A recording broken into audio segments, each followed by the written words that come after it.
France just did something Microsoft cannot undo. On April 8, 2026, France's Interministerial Digital Directorate ordered every single government ministry to migrate off Windows and onto Linux. 2.5 million civil servants.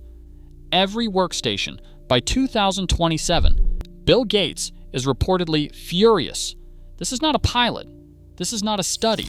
This is a national directive built on 18 years of operational data that the French government finally put on paper. Read that again. One of the largest economies in Europe just walked away from Microsoft, and they did not do it for politics. They did it for the math. Let me tell you something Microsoft does not want to hear. 3 crimes built this exodus: the Copilot price extraction scheme, the hardware mandate trap, and the audit number France's analysts found buried in a 20-year Microsoft contract, the figure that ended the relationship in a single meeting. We're getting to that number. But first, let's start with the price hike that lit the fuse. For over a decade, a Microsoft 365 family subscription cost £79.99 a year. Stable, predictable. Then, on January 16, 2025, Microsoft bundled Copilot into every Office app, Word, Excel, PowerPoint, and Outlook, whether subscribers asked for it or not.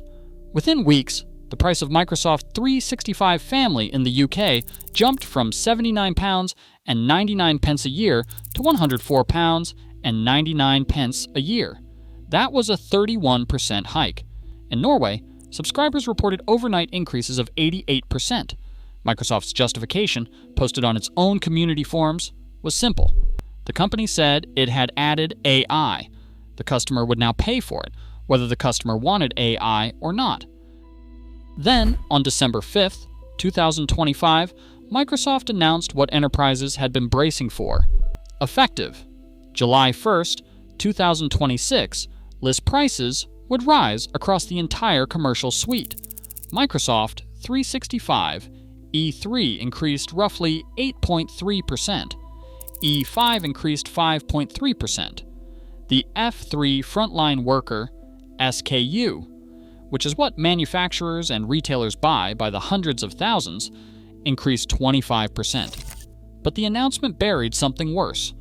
On November 1st, 2025, Microsoft had quietly removed the enterprise agreement volume discount brackets that had been built into corporate contracts for years. The result, according to industry analysts at IDC and SAM Expert, was that large enterprises now face effective increases of 15 to 23%, depending on their previous discount level. Microsoft is on track to extract approximately $10 billion in additional annual revenue across roughly 450 million commercial seats. Read that again. $10 billion. From one round of price changes, the reaction was immediate. Microsoft's own community forums lit up with subscribers calling the move disgusting business practice. Users in Norway, the UK, and the US announced cancellations, but individuals canceling subscriptions was not the threat to Microsoft. Individuals are easy to ignore. The threat was governments running the math, and one government had already finished.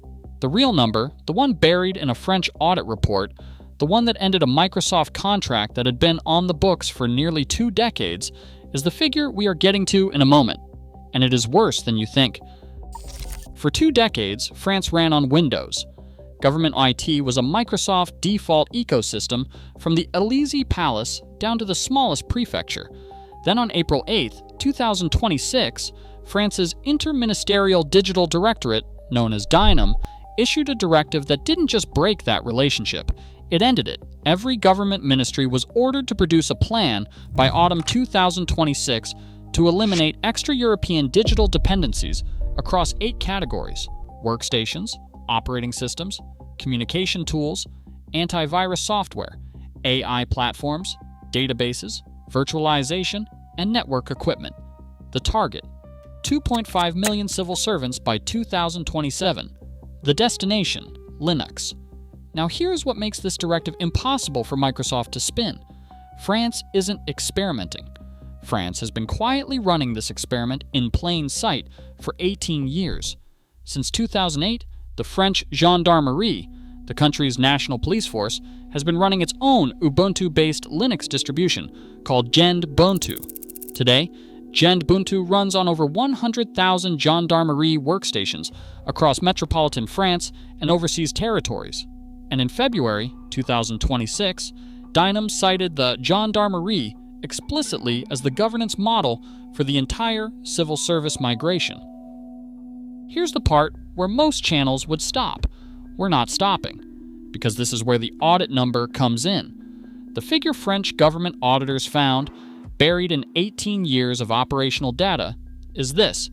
Ubuntu saves the Gendarmerie approximately 2 million euros per year in licensing costs alone, and total cost of ownership has been reduced by the Gendarmerie's own accounting by 40%.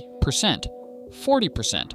Not 4%, not 14%. 40. That's the number that ended the Microsoft relationship. Not a feature complaint, not a privacy concern, an audit conclusion. France's Minister David Amiel said it directly. The state can no longer accept that strategic decisions depend on rules and pricing controlled by foreign entities. Microsoft cannot argue with a balance sheet, and the Gendarmerie's balance sheet has been public for years. But that French government number is just half the story. Because while France was protecting 2.5 million civil servants from Microsoft's pricing structure, Microsoft was already doing something far worse to 240 million regular people, including possibly you. On October 14, 2025, Microsoft ended mainstream support for Windows 10. According to Microsoft's own lifecycle documentation, regular security updates stopped that day. And here's the part Microsoft did not advertise. An estimated 240 million personal computers cannot upgrade to Windows 11. Windows 11. Not because they are broken, not because they are slow, because Microsoft mandated a TPM 2.0 security chip that millions of perfectly functional machines simply do not have. Your laptop works, your processor is fine, your memory is fine. Microsoft just decided your machine does not qualify anymore. So what does Microsoft offer you instead? A bill. Extended security updates run $30 a year for individuals.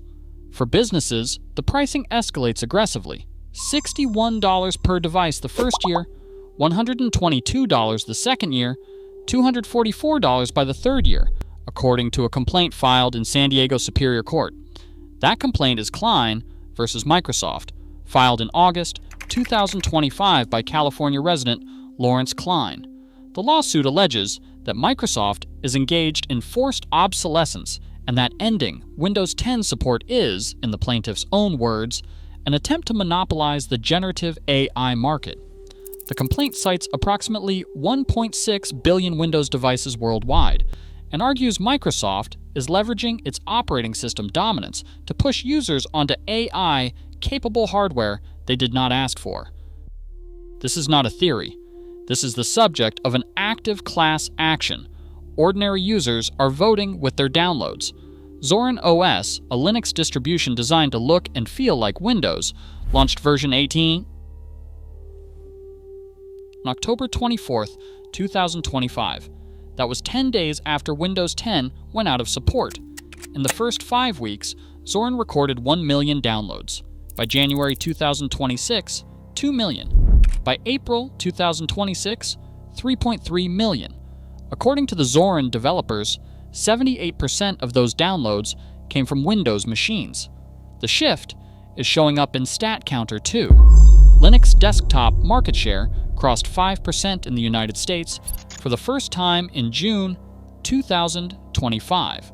Globally, Linux is now at 4.7%, up from 2.76% in 2022. That is roughly 70% growth in 3 years.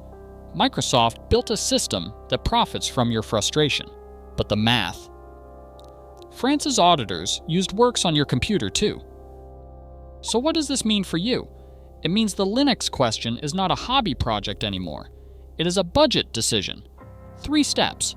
First, run Linux from a USB drive before you commit to anything. every major distribution lets you test on your actual machine without installing. Second, if you are a beginner, start with Zorin OS, Linux Mint, or Ubuntu, all free and designed to feel familiar to Windows users. Third, if you are buying new hardware, Lenovo's ThinkPad line is officially Ubuntu certified by the manufacturer. Framework and System 76 ship Linux pre-installed. What to avoid: the forced Microsoft account requirement and OneDrive automatic sync. France's auditors found one number: 2 million euros per year, 40% lower total cost of ownership, and that was enough to walk away from a 20-year Microsoft contract. The same math works on your machine. And here is one more date Microsoft is not advertising: October 13th, 2026. That is when free extended security updates end. After that, it is pay or switch. The math is in. Windows lost.